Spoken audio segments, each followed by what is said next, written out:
বিসমিল্লাহির রহমানির রহিম। পরম করুণাময় ও অসীম দয়ালু আল্লাহর নামে শুরু। তাব্বাত ইয়াদা আবি লাহাবিন ওয়া তাব। আবু লাহাবের হস্তদ্বয় ধ্বংস হোক এবং ধ্বংস হোক সে নিজে। মা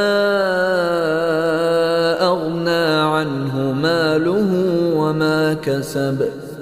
কোনো কাজে আসেনি তার ধন সম্পদ ও যা সে উপার্জন করেছে।